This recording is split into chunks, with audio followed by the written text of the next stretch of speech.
Nielsen's The Gauge shows TV streaming time beat broadcast plus cable TV for the first time in May 2025. We discuss why and how Fox's Tubi is helping drive the trend. Listen on.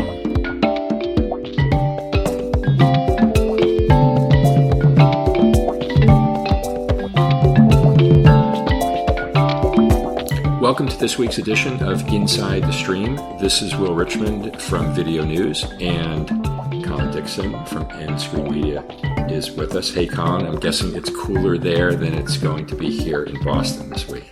Are you warm and toasty there? Well, today is I think our last day of reasonable temps for the next week. I think we're going to start tomorrow being in like the high 80s or 90s. So bracing ourselves here. Oh my goodness. Well, and it's going to be hot and sticky for you. But no, actually, we're going in the other direction. It's quite cool here in the Bay Area at the moment. It's going to get quite even cooler this weekend. So very low 70s in the Bay Area, and even cooler at the coast. So nice. Well, speaking of things going in different directions, that's an apt way to set up our discussion today, Colin, because we are going to first talk about Tubi, as you said at the top, and then we're going to dive into the new Nielsen The Gauge numbers. And we have streaming, cable, and broadcast going in various directions. We have Tubi going in a direction. We have other streaming services going in various directions. So directions is maybe our overarching theme for today. It certainly is. And as you say, we're going to start with Tubi. And they made an announcement this week that they had exceeded 100 million monthly active users and surpassed 1 billion hours of total viewing time in the month of May. And that coincides with Nielsen saying that they got 2.2% share of total viewing minutes last month. And of course, you're going to get into that data in a lot more detail in just a second. And this is basically a good progression for Tubi. It has maintained, at least according to the Gauge numbers, the second spot for quite a while now, and continues to grow and continues to be the one shining service in Fox's media world, and is actually doing a good job in helping Fox recover some of that lost revenue from the collapsing pay TV world. So the interesting thing was that the chief content officer, Adam Lewison, was interviewed at the streaming TV show. And I thought he had some very interesting things to say. And I think it goes a long way to explain at least their approach. I don't know if it necessarily explains the success, Will, but I think it definitely it clarifies and really shows what their approach to the market is. And the first thing that he said was that Tubi sort of takes a niche approach to the market. And he explained that. He said, and sometimes niche is small, right? But certainly for Tubi, we've had pieces of content that speak to more narrow audiences, let's call it a fandom. But they're still massive successes, and that's the opposite of niche. He's totally right. I don't like the word niche because it has that connotation of small. But of course, Antenna doesn't call it niche. Antenna calls it specialty SVOD. And as we saw with Jonathan Carson when we talked with him, specialties is definitely having a moment. It's continuing to grow very strongly. In 2024, it grew subscribers. Specialty services grew subscribers 20%. And specialty does not mean small, as Adam Lewison says. Crunchyroll, for example, you call them niche, right? They're really focused on anime, but they have 17 million subscribers. So that is not small by any stretch of the imagination. So I think that's important. And the point he was making, Will, was that they're sort of going after all of those niches. And they're trying to have content to sort of tickle everybody's niche interest. And that's why they have such a flipping enormous library. 275,000 movies and TV show episodes, they say they have. And he says that this allows them to provide a sort of hyper-personalized approach to viewers. The other interesting thing there is it's doing this really based on AVOD, not on linear. Mr. Lewison freely admits that Tubi came to the linear streaming model pretty late. I mean, basically, for their 11-year history, Tubi's been focused on demand, and it's been pretty successful for them. But he really shouldn't. I mean, he says that it's like only 5% of viewership takes place. And he said it's, quote, not going to get to 10%. And I'm not sure. I think he needs to be careful there. And this could relate to some of the discussion that we have about the gauge numbers. And the reason is simple. TiVo says that 2/3 of people who use fasts now, of those 2/3, 3/4 of them, so what? That's a half of people who are using linear channels. So linear is popular. It's a good answer, I think, to certain viewing moods that consumers have. And so I think you should be careful about counting that out. And the other thing he said that I thought was really interesting was that he said that Tubi is sort of trying to sit between Netflix and YouTube. It's actually trying to collaborate with social stars to bring them, because Tubi, they say, has a very young skewing audience. So they've worked with this guy called Noah Beck, who's a TikTok star, created a movie called Sideline, the QB and Me, which had apparently a moment that went viral, and that made the film quite successful for Tubi, and they've already signed up for the second one. And in fact, they just announced today, we're recording this on Wednesday, they just announced today that they've set up a special program to attract social stars to create content for Tubi. I mean, I don't know how successful they'll be about that. I know Mr. Beast is on the fence about working with traditional media. Of course, he did Beast games with Amazon. And it wasn't clear if that was a success or not. So anyway, they're trying to attract those. And I guess the last thing I would say is that he said he drew a distinction between Tubi's strategy and SVOD's strategy. He says they're optimizing for engagement, and SVODs are really optimizing for churn. And I'm not sure that's true anymore. 45% of SVOD subscribers are watching ads. So I think engagement is just as important for SVODs these days as it is for Tubi. But anyway, that was his formula. That's why he says Tubi is being successful. Well, good for them, obviously.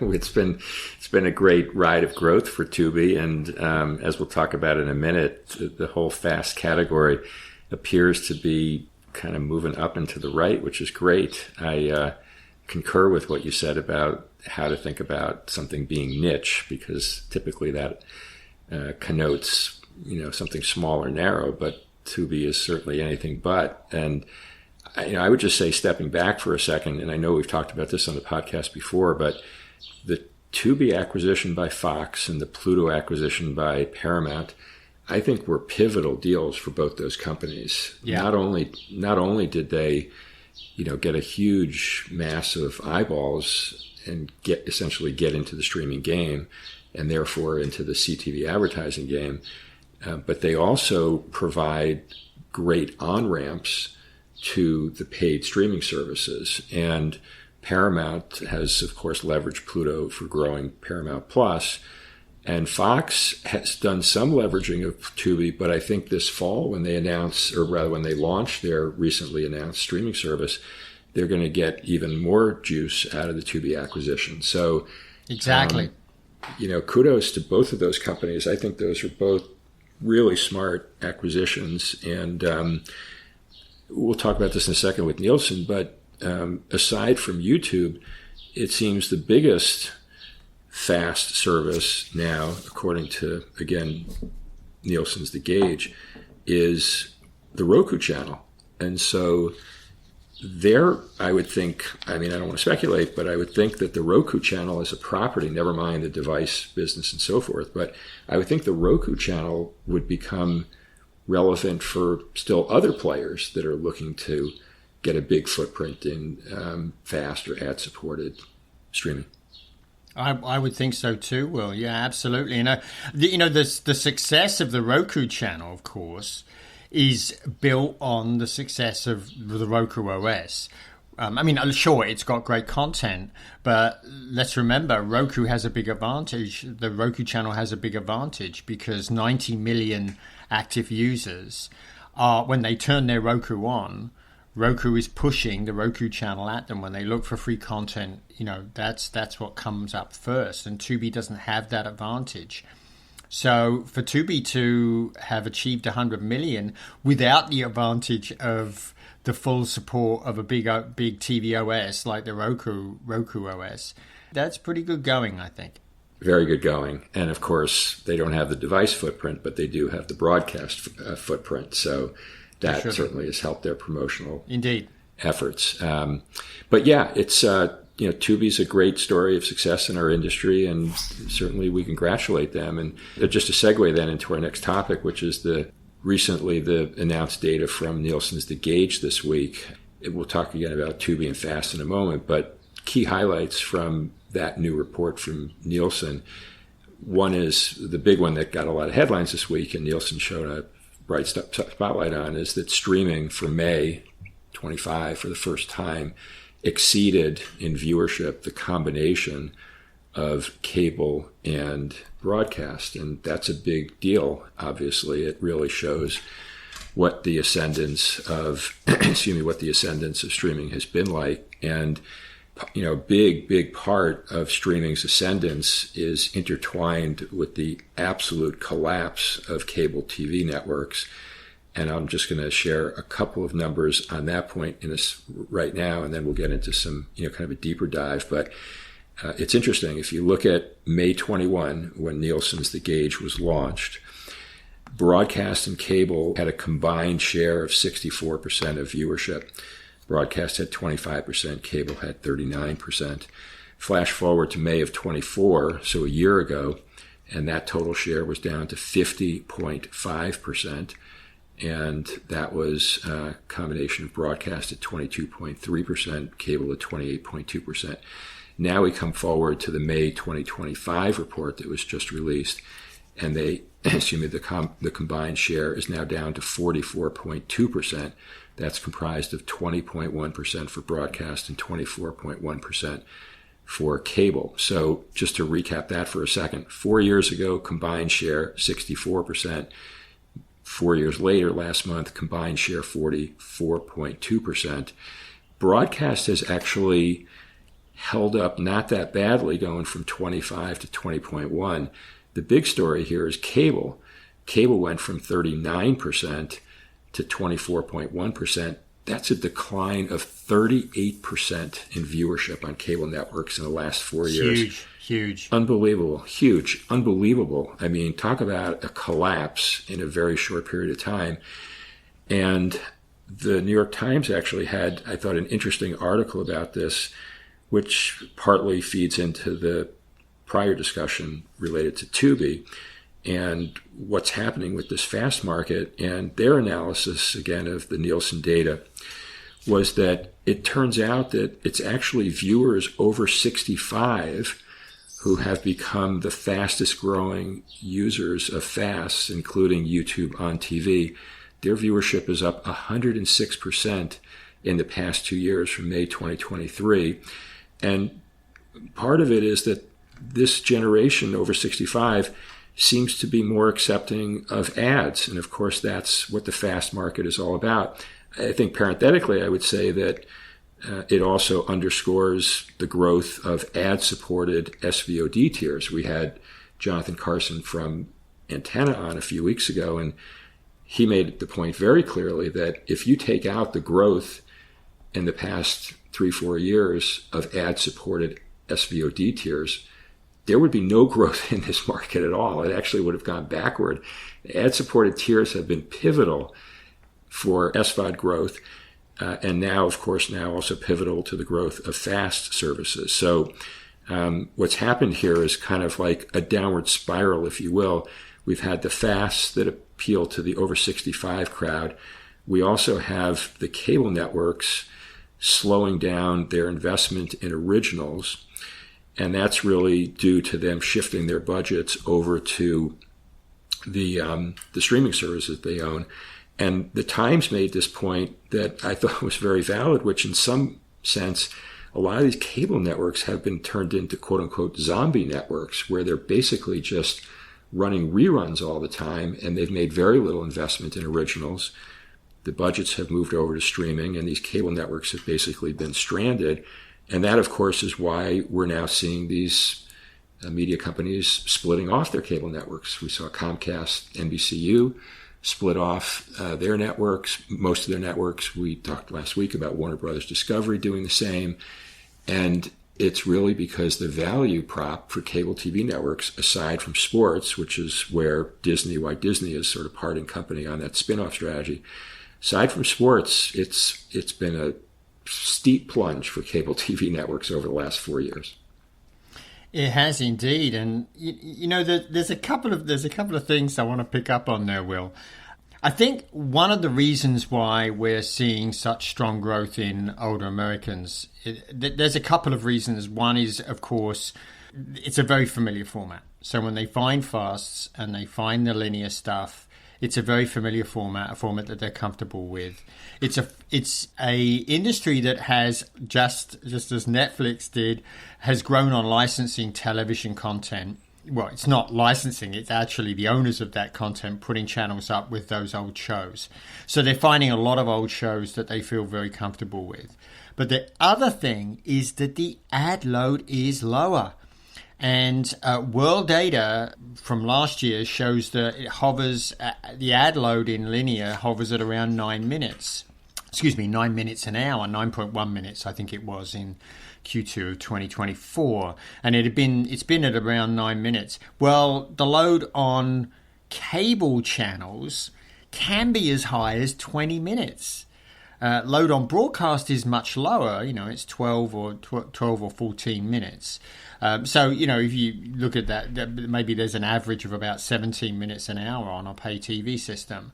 But, that's a significant decrease in the ad load, which I have a feeling is making it just a much more pleasant experience. They get to watch more of their Gunsmoke rather than seeing a ton of ads. And the other thing there is the ads on some of those systems maybe are better targeted to them. So maybe that improves the experience as well. So those are some reasons why I think older adults now are really catching on to this, and you can just see them chatting at the park, telling each other, "Oh, you got to try out this service. It's really good. They've got these great shows, and it's a lighter ad load." And you could just see that would sort of catch on really quickly. Yeah, I very much agree with that. I might add one other factor into the mix as well, which is that the user experience of interacting with a connected TV, whether it's a Roku or an Amazon or what have you, that user experience has gotten to be so mainstream and so easy to handle that we ordinarily associate older people as being more kind of technology averse because it takes a new skill set to be able to engage with the user experience. But the reality is that these CTV experiences now are very accessible. And I think that's lowered the bar for older viewers to get involved. And to your point, then discover these great free services, be more amenable to the ad load in the ads in the first place because they're familiar with that model. But the lower ad load makes the experience that much better, and then they're watching a lot of familiar content that they love. Right? You mentioned Gunsmoke. There are tons of other examples. Oh yeah, tons of others, and to be honest, Will, I'm there as well, watching some of this comfort food. These are shows. Well, not Gunsmoke. That's a little bit old for me, but there are certainly a bunch of other shows out there that I love to watch too. Let me just highlight a few numbers, and again, some of this already. Streaming was the beneficiary of the collapse of cable, as you just said. Streaming 4 years ago, share 26%. Now it's up to 44.8%. So that's a 72% increase over that 4-year period.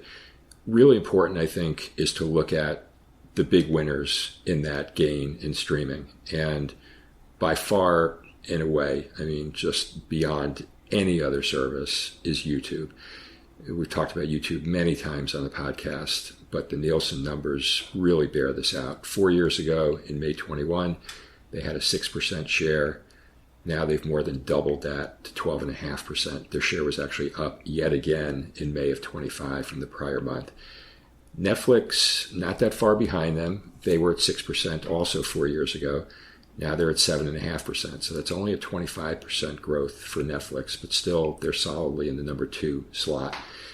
Then things start to get a little bit more murky. Disney looks like they're the next winner, but they came off a very small base 4 years ago. They only had a 1% share 4 years ago. Now they're up to 5%. So that's a 4x improvement, nothing to sneeze at, but off a much smaller base than Netflix and YouTube were coming from. Then we kind of get into, really the next one from a paid standpoint is Amazon Prime. 4 years ago, they were at 2%. Now they're at 3.5%. So that's a 75% lift. Again, starting from a smaller base, 2%, starting at a third of the base that Netflix and YouTube started from. And then everybody else, the sort of everybody else category, it's pretty interesting. We look at Roku channel, Paramount, Tubi, WD, HBO Max, and and Peacock. All of them were below 1% 4 years ago. All of them are now above 1%. So leading the pack, as we said before, is Roku channel, 2.5%, Paramount Plus, 2.2%, Tubi, 2.2%, WD, HBO Max, 1.5%, Peacock, 1.4%. I think that Pluto is probably about 1%. The Nielsen didn't break out the sort of other 1%ers or those that are just below 1%, but I think the rise of those streaming services underscores the fast growth theme that we were talking about, and that's all what we have already covered. From a paid perspective, Netflix seems to have really distinguished itself not only with the originals but also by moving into sports. So the biggest streaming day in history was last Christmas with the 2 NFL games.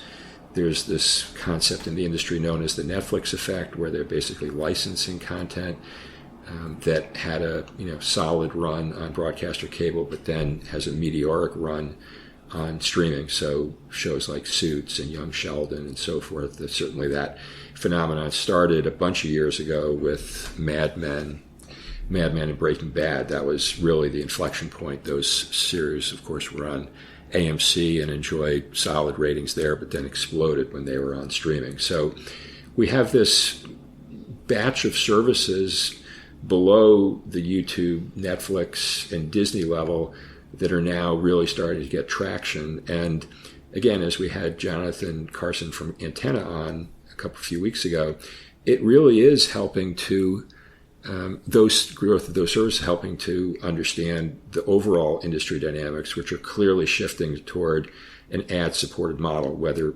purely ad-supported with FAST or the ad-supported tiers from the SVOD services. So all of those, I think we would put certainly in the category of winners, beneficiaries.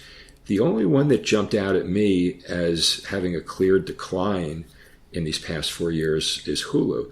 So Hulu 4 years ago was at 3%, and that was, again, behind the leaders, YouTube and Netflix, which were each at 6% 4 years ago.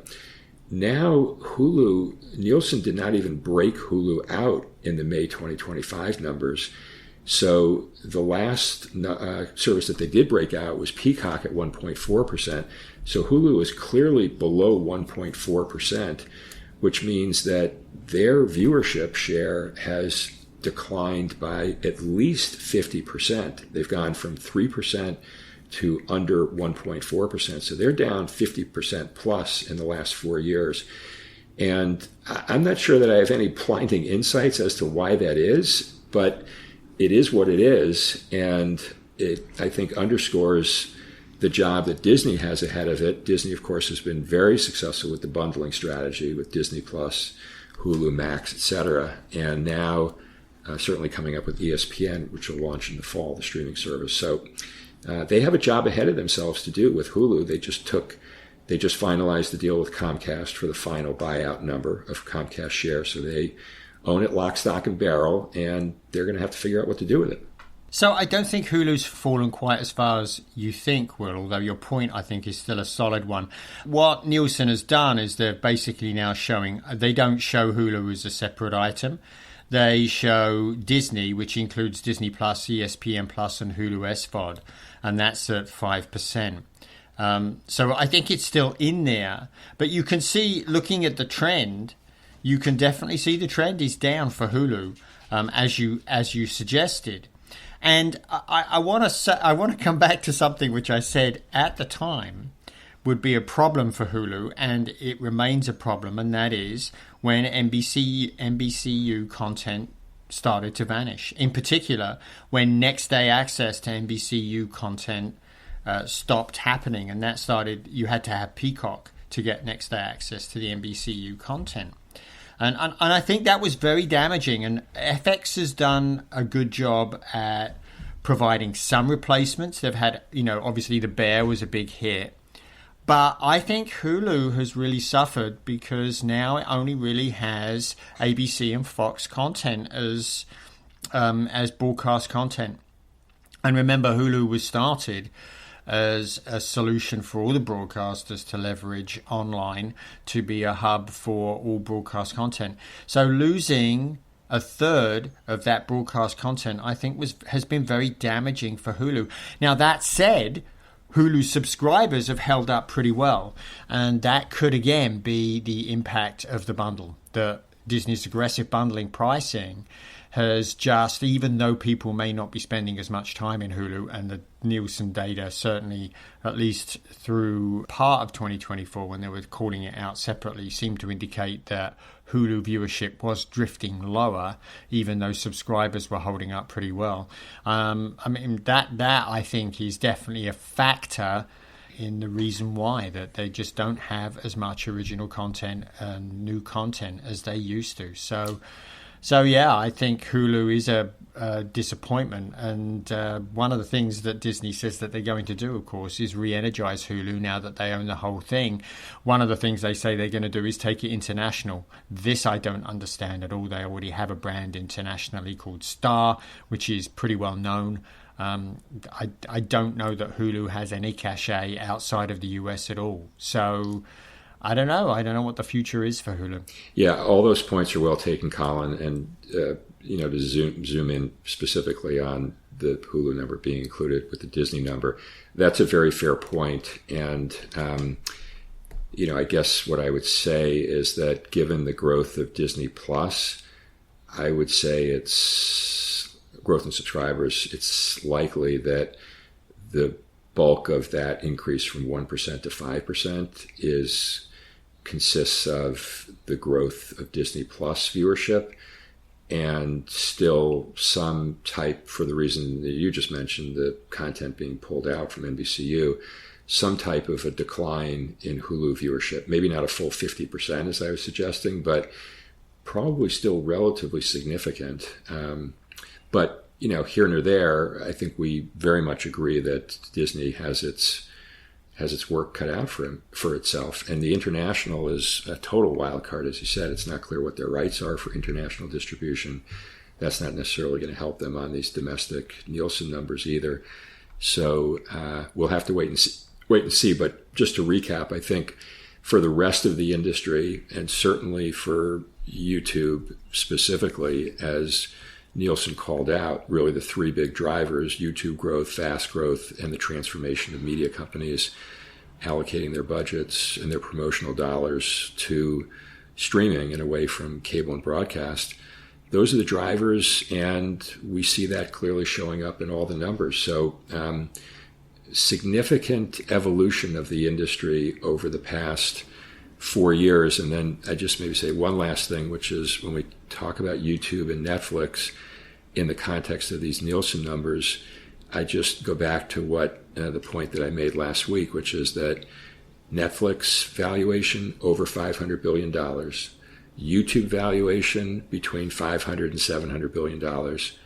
Two companies' valuation combined over $1 trillion, bigger than the entire media industry was pre all this streaming stuff, far bigger than it is now with all the streaming stuff happening. And they have created massive new value in the media industry, and they have kept the lion's share of that new value for themselves. It's an industry utterly transformed in the last 10 to 15 years. Isn't it? And just to pile on with that, the combination of Netflix and YouTube, if you add those two together, you get 20% of viewing time, which is more than all of the other categories, including other streaming, added together. So yeah. There you go. Yeah. You got the valuation, yeah. And you've also got the time spent. Yeah. So, and it's also, and just to jump in, it's also basically neck and neck with all of broadcast, which was at 20.1% in May of 25. Good. I mean, talk about a change of industry. It's just remarkable, Colin. Isn't it? It's just remarkable what's happened in this industry. Isn't it? What a transformation. It's funny. It's something that I've been talking about for, oh my gosh, nearly 2 decades now. And it's just amazing to see it actually all happening right in front of us. It is. So a lot of numbers there that we shared, some big trends, some zoom in on some detailed numbers. Very good. Well, I think we're just about done today. So hopefully you stay cool in the heat up that's coming. Fair enough, Colin. Good chatting. Thanks everybody for listening in, and we will see you all again next week.